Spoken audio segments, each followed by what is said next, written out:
যে পানিগুলো আছে না, এগুলারে যদি একটা বোতল যদি নিয়ে যদি শিক্ষামন্ত্রী যদি আমার হয়ে যদি খাওয়াই দিয়ে আসতে পারেন, তাহলে আপনার জন্য বিশেষভাবে আমি উপহার দিব, বুঝছেন? ম্যানহোলের পানিগুলো আমাদেরকে একটা বোতল ঘাটে যায় না চলা এই মানুষের ভিড়ে, ওই ভিড়ের মাঝেও আবার কেহ অন্যের পকেট মারে।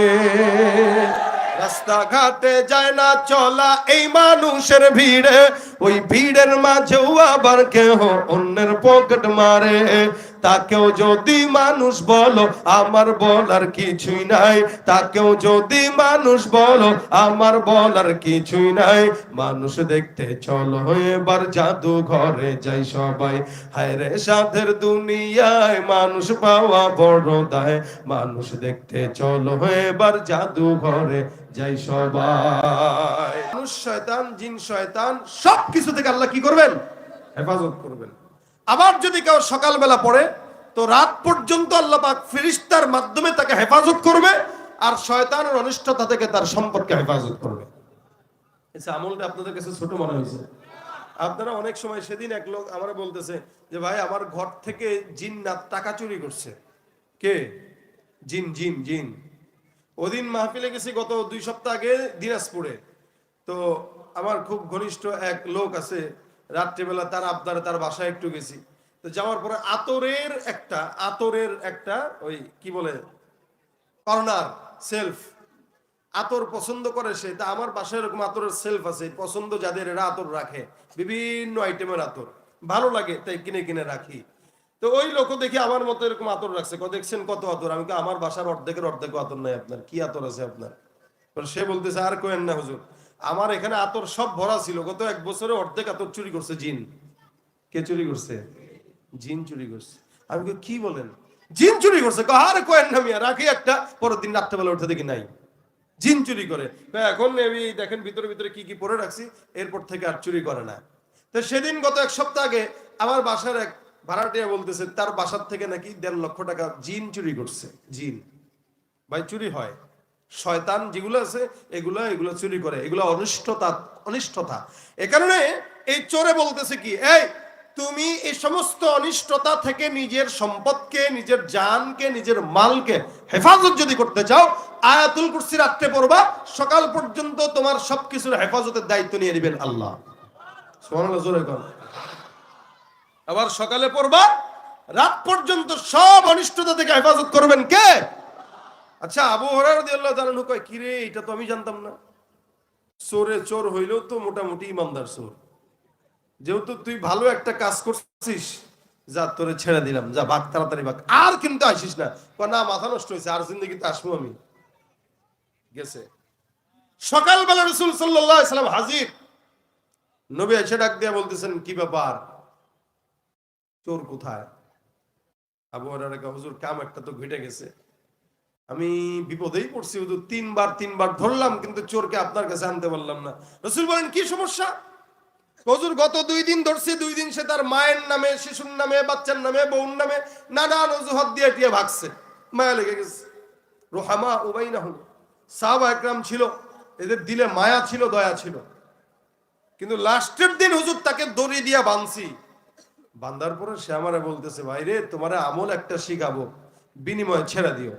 আমি চিন্তা করছি আমার আমল দরকার, চোর দরকার নাই। চোর দিয়ে কি করবো? চোর থাকবে, যতক্ষণ থাকবে ততক্ষণ বিপদ।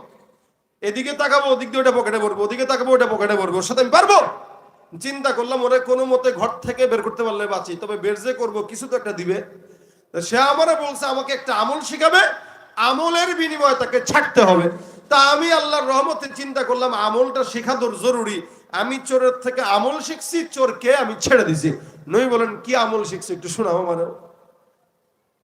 সাহাবী বলতেছেন, হুজুর চোর আমাকে বলে গেছে, কেউ যদি রাত্রে বেলা ঘুমের আগে আয়াতুল কুরসি তেলাওয়াত করে তো সারা রাত আল্লাহ পাক শয়তানের অনিষ্টতা থেকে হেফাজত করবে। আবার সকালবেলা যদি পাঠ করে তো সারা দিন আল্লাহ পাক শয়তানের অনিষ্টতা থেকে হেফাজত করবে। নবী বলেন, মাশাআল্লাহ। এই আবু হুরায়রা, মনে রাখো, ইন্নাহু ক্বাদ সাদাকাকা ওয়া হুয়া কাযুব। আবু হুরায়রা, সে তোমাকে যা বলেছে 100% সত্য কথা বলেছে, তবে সে যে লোকটা বলেছে লোকটা সত্যবাদী না, সে মিথ্যাবাদী। আবু হুরায়রা, হুজুর আপনি কি তারে চিনেন? আপনি কি তাকে চিনেন?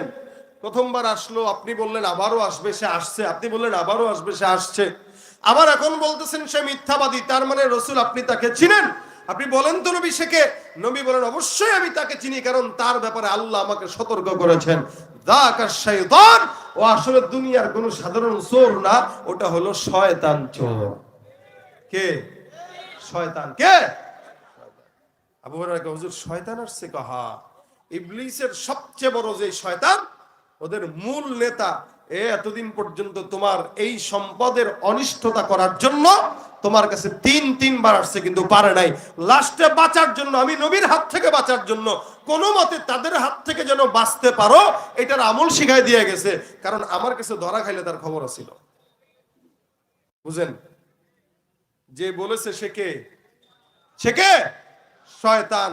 যেহেতু শয়তান জানে কোন কাজ করলে তার থেকে আপনি বাঁচতে পারবেন, আর ওই শয়তানই শিখাই দিয়ে গেছে আবু হুরায়রা যদি আয়াতুল কুরসি পড়ো তো আল্লাহ পাক তোমাকে হেফাজত করবে। এই জন্য এটা অনেক বড় ফজিলতপূর্ণ একটি আয়াত।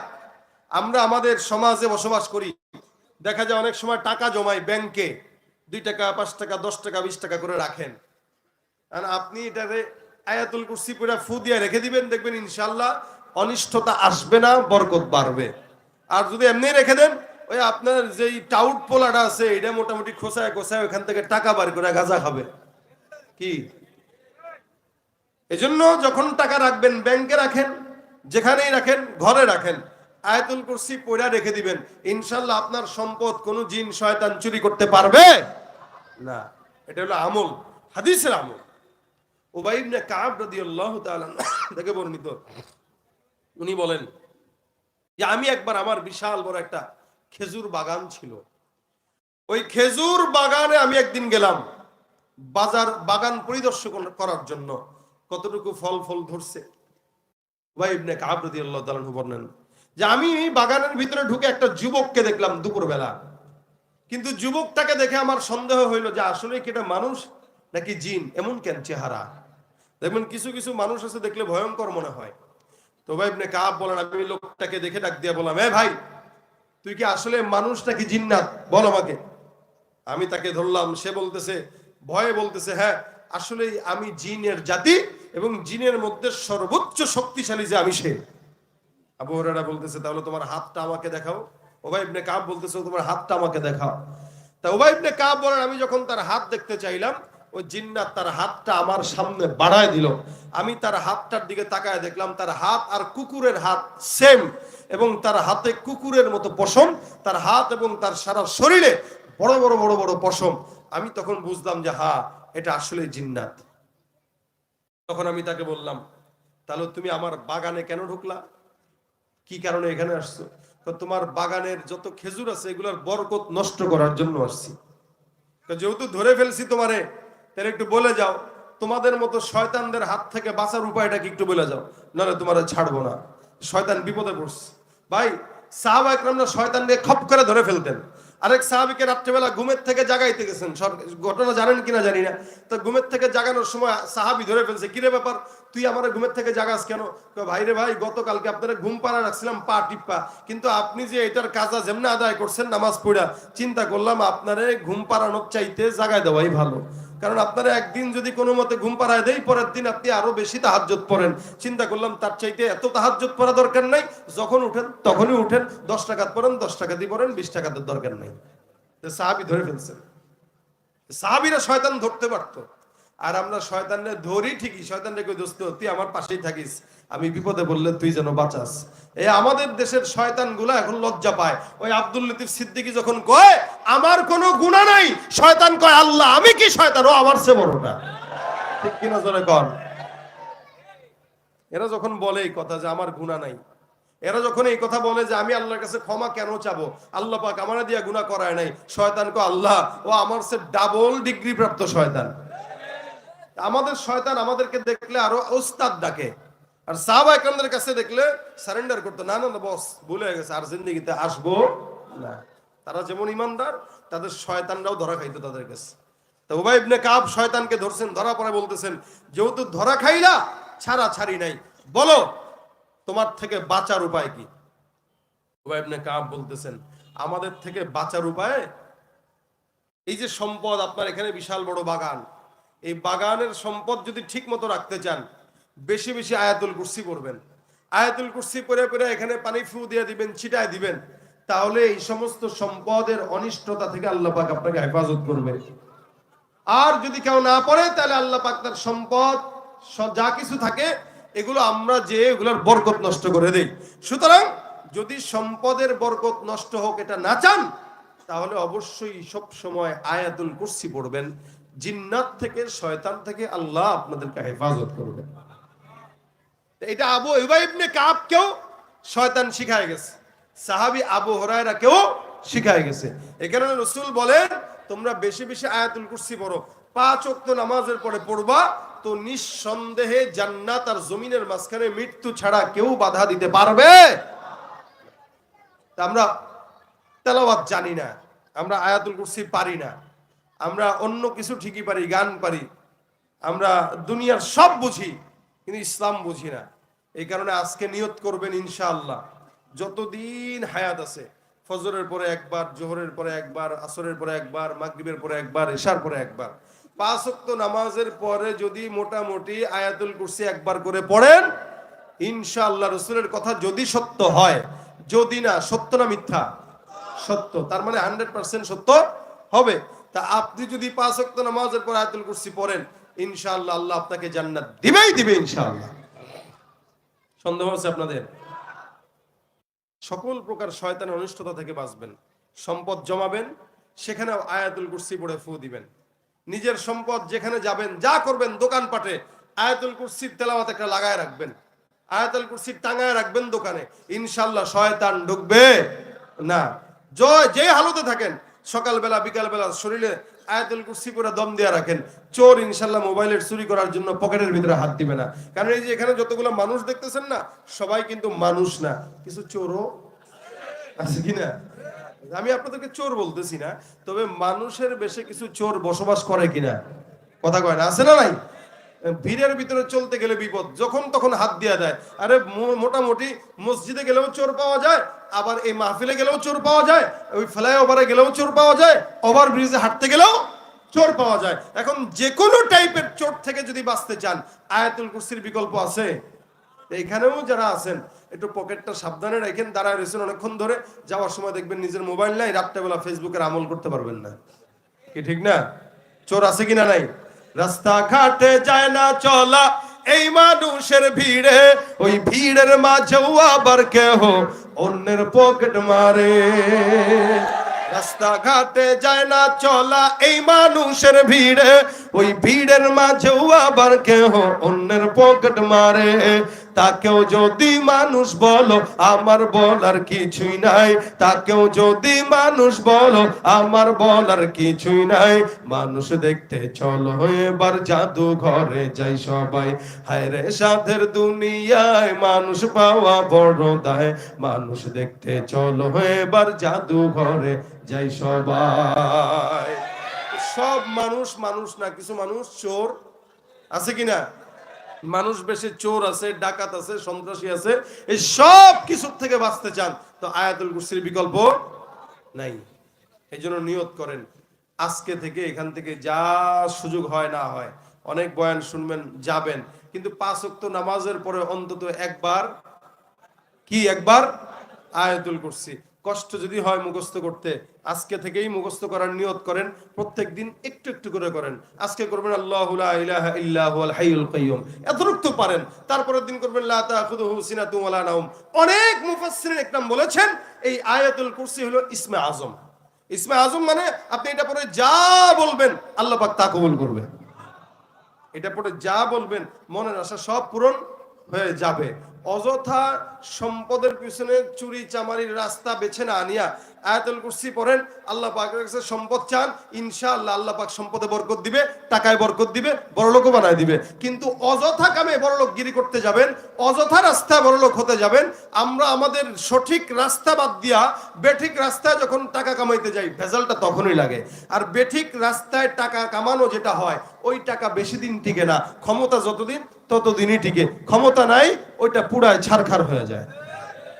আর লাইনে টাকা কামাবেন, আপনি খাবেন, সন্তান খাবে, আপনার পরবর্তীরা খাবে, 14 পুরুষ খেয়ে যাবে, সম্পদ নষ্ট হবে। আর বেলাইনে টাকা কামাবেন, সম্পদ যতদিন ক্ষমতা আছে ততদিনই খাইতে পারবেন, ক্ষমতার পরে আর খাওয়া সম্ভব। এই জন্য টাইম মতো, সময় মতো আল্লাহ পাকের কাছে যা দরকার ওটা চেয়ে নেওয়া। রাসূল সাল্লাল্লাহু আলাইহি ওয়াসাল্লাম এটাকে অনেক ফজিলতপূর্ণ করেছেন। আজকে থেকে নিয়ত করব, ঘুমের আগে এবং উঠার সময়। অনেক সময় রাত্রেবেলা আমাদের বাচ্চা কাচ্চারা কান্নাকাটি করে, অনেক পেরেশানি হয়ে যায় যে কোনো কারণে। বাবা মা কোলে নিয়ে ঘরের ভিতরে দৌড়ায়, বাচ্চার কান্না থামে না। রাত 12টা থেকে শুরু করছে, ফজর পর্যন্ত কান্নাকাটি করে, কান্না থামে না। এখন এই বাচ্চার কান্না কেমনে থামাবেন? কোন হুজুরে পাবেন? ফু দেওয়ার জন্য কার কাছে নিয়ে যাবেন? রাত বাজতে 3টা, কে আপনার ফোনটা ধরবে? এই কারণে কোনো মানুষের পিছনে না ছুটে নিজে আয়াতুল কুরসি পড়েন, পরে একটু ফুটা দিয়ে দেন। ইনশাআল্লাহ আপনার ফু আপনার সন্তানের জন্য সবচেয়ে বেশি কাজে দিবে, আপনার বাচ্চার কান্না বন্ধ হয়ে যাবে। কারণ শয়তান বাচ্চাদেরকে অনেক সময় খোঁচায়। এটার জন্য আল্লাহ পাক আপনার বাচ্চাকে হেফাজত করবে। আল্লাহ পাক যেন আমাদের সকলকে এই আয়াতুল কুরসির উপর আমল করার তৌফিক দান করে। জোরে বলেন, জোরে বলেন আমিন। যাদের শিখা হয় নাই, শিখবেন তো ইনশাআল্লাহ, শিখার নিয়ত আছে তো ইনশাআল্লাহ। আল্লাহ পাক আমাদেরকে কবুল করুক, বলেন আমিন। আমি একদম গলার হালত 12টা বাজছে, শরীর খারাপ, গলা ঠান্ডা, সবকিছু মিলে কষ্ট করে আপনাদের সামনে কথাটা বলছি। এই কারণে আজকে আমি আপনাদেরকে সুর টুরও দেই নাই। তারপরও আলহামদুলিল্লাহ আপনারা যে বসছেন, তার মানে বোঝা গেল আপনারা আমার কথা শোনার জন্য বসছেন, সুরের জন্য না, কি ঠিক না? কথাটা যেহেতু শুনছেন, বুঝতে তো পারছেন, হ্যাঁ বুঝতে তো পারছেন। 10 জন যদি আজকের এই কথাটা কাজে লাগায় তাহলে ইনশাল্লাহ কামিয়াব, কি ঠিক না? 10 জন যদি আমল করে কামিয়াব, তাহলে আমিও সওয়াব পাবো, কমিটির ভাইরাও সওয়াব পাবে, আপনারাও সওয়াব পাবেন। পাশাপাশি এখানে মাদ্রাসা, এটা আদর্শ কোরআন কি খেদমাতুল কোরআন আদর্শ মাদ্রাসা। এই মাদ্রাসার পাশে থাকবেন, মাদ্রাসায় সহযোগিতা করবেন, বাচ্চাদেরকে মাদ্রাসায় দিবেন। ইনশাআল্লাহ চোর হবে না, ডাকাত হবে না, বদমাশ হবে না, সন্ত্রাস হবে না। দ্বীনের প্রতিষ্ঠান যেখানে, এদের সাথে থাকবেন আপনারা, এদের সাথে থাকবেন। নিজের সন্তানকে দিবেন, নিজের সন্তানকে পারেন নাই ভাতিজাকে দিবেন, ভাতিজাকে পারেন নাই নাতিকে দেন। অন্তত 5টা সন্তানের ভিতরে একজনকে আলেম বানান। অন্তত আপনার মৃত্যুর পরে যেন আপনার কবরের পাশে দাঁড়ানোর মতো একটা লোক থাকে। আর যদি আপনি স্কুলে কলেজে পড়েন, কোনো আপত্তি নাই, প্রতিনিয়ত 1টা ঘন্টার জন্য পার্ট টাইম মাদ্রাসায় এসে কোরআন শেখার জন্য চেষ্টা করেন। আপনি যা কিছু দুনিয়ার জমিনে শিখেন, কোনো আপত্তি নাই, কিন্তু কোরআনের জন্য 1টা ঘন্টা 10টা মিনিট 20টা মিনিট প্রতিনিয়ত মাদ্রাসায় যদি আসেন, একটা গ্রুপ করে আসেন, ইনশাআল্লাহ আমাদের মাদ্রাসার ওস্তাদরা আপনাদেরকে নিষেধ করবে না। তাহলে দুনিয়াও শিখলেন, আখিরাতও শিখলেন। আল্লাহ আমাদেরকে দুনিয়া আখিরাত উভয়টায় দান করুক, সকলে বলেন আমিন। ইনশাআল্লাহ পর্যায়ক্রমে এক একজন আলোচকরা আসবে।